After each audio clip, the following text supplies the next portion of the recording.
I know. All right.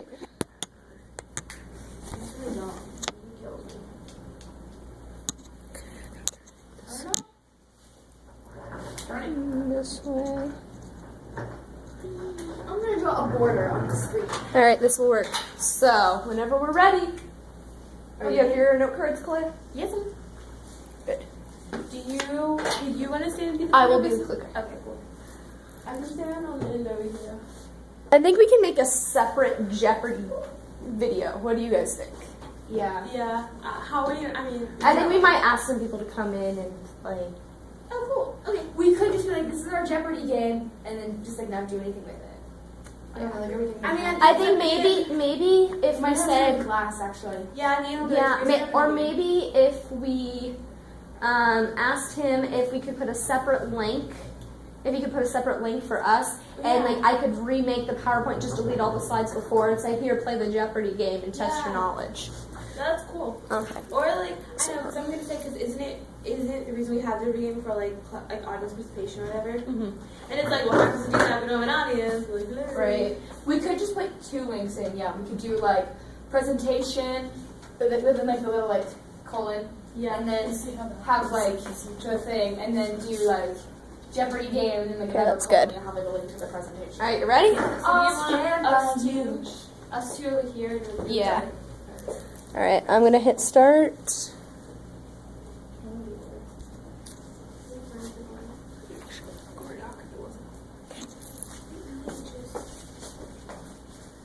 All right, we have presented Hydrotastic by Brittany Stamus, Katie Conklin, and Kalea Lucas.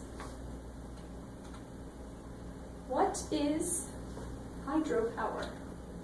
Hydropower is when kinetic energy from moving water turns into mechanical energy, turning a turbine, and creating electric energy that we can use today. History. Alright, the history of hydropower. Well, hydropower has been used in the United States since the late 1800s, and it was used by the ancient Greeks in Imperial China and in Rome. They used it through aqueducts. In 1882, the first plant in the U.S. was in Appleton, Wisconsin. And in 1920, turbines had a 25% capacity in the United States, and by 1980, that percent tripled. Okay, where is hydropower found? You can utilize hydropower anywhere there's a large body of moving water, like, for example, rivers. So basically what they do is they use a dam to store the water, and the water flows through turbines and spins them, which activates a generator and produces electricity. Some examples of some of these larger dams are Hoover Dam, and it's located between Arizona and Nevada. It was dedicated in 1937. In the area it's built, it reduces the flooding, creates irrigation, and it also produces hydropower, which powers parts of Vegas and Los Angeles. As well as the Three Gorges Dam, which is in China. It was completed in 2012. It helps power 9 provinces and 2 cities. It produces 1.7% of China's total power. Alright, and here's a YouTube video to explain how it works.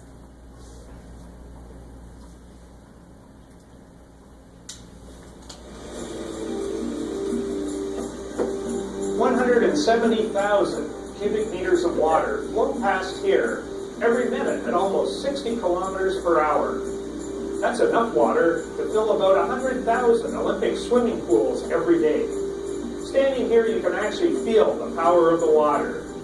Harnessing that power is what hydroelectric stations have been designed to do for over 100 years in Ontario. In essence, they are factories that convert the energy of falling water into the flow of electrons, or what is commonly called electricity, the electricity that powers the province. Most hydroelectric stations use either water diverted around a natural drop of a river, such as a waterfall or rapids, or a dam is built across a river to raise the water level and provide the drop needed to create a driving force. Water at the higher level is collected in the forebay. It flows through the plant intake into a pipe called a penstock, which carries it down to a turbine water wheel at the lower water level. The water pressure increases as it flows down the penstock. It is this pressure and flow that drives the turbine that is connected to the generator. Inside the generator is the rotor that is spun by the turbine. Large electromagnets are attached to the rotor located within coils of copper wire called a stator. As the generator rotor spins the magnets, a flow of electrons is created in the coils of the stator.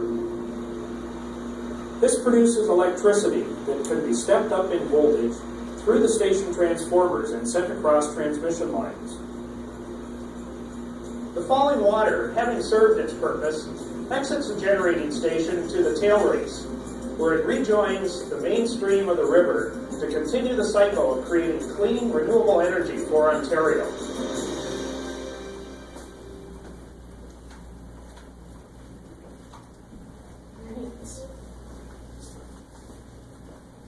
Okay, and how continued, hydropower produces enough electricity annually to sustain 35 million residential customers in the United States. It also accounts for 90% of energy from renewable resources. Okay, so pros for hydropower include it's clean because it's water. It's used locally in the United States. It doesn't hurt the environment. It's renewable and it's available now. And the cons are that it causes fish to have to find new migration patterns, and it can cause drought, and that's not good because it's water. All right, how hydropower affects the economy. One example is in Norway. It used to be one of Europe's poorest countries, and since has industrialized and is self-reliant. And that was with help from hydropower. Right now, Norway uses 99% hydropower, and that's a good thing. Alright, in third world countries and all over the place, dams cost a lot of money. And they cost a lot of money right off the bat. And poorer countries may not have the money to produce it right away, so it might raise taxes.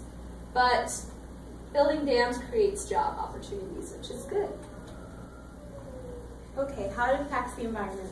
Well, the majority of the ways that hydropower impacts the environment are similar to its pros and cons. It's good because it's renewable and clean, and it doesn't hurt the air or add to greenhouse gases.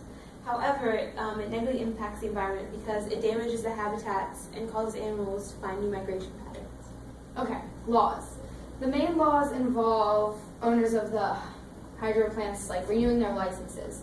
So basically what they have to do is they have to look at the impact that the plant has on the environment and work with the public to minimize their carbon footprint and try to get rid of all the negative impacts it could have on the environment. How it affects socially. Smaller countries and villages have only certain areas that they can build dams, and so people might be living in those areas, and if they really want to dam because they really want hydropower, they really need a dam to reduce flooding or whatever, villages may have to relocate, and people might have to leave their home, and this also costs a lot of money.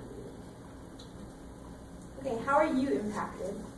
Well, there are 50,000 dams in Ohio, and hydropower accounts for 22% of power in Ohio. However, not all dams are equipped with turbines to take advantage of the energy. Okay, the future of hydropower. As of right now, the United States is only using 20% of the potential energy gain from hydropower. The problem is that the best places to build these plants are in the mountains and rainy areas, which have unstable ecosystems and are protected by laws for the most part. But also, the United States is only using 2,400 out of the 80,000 dams that we have for hydropower. So they could just take the unused ones and use them for hydropower.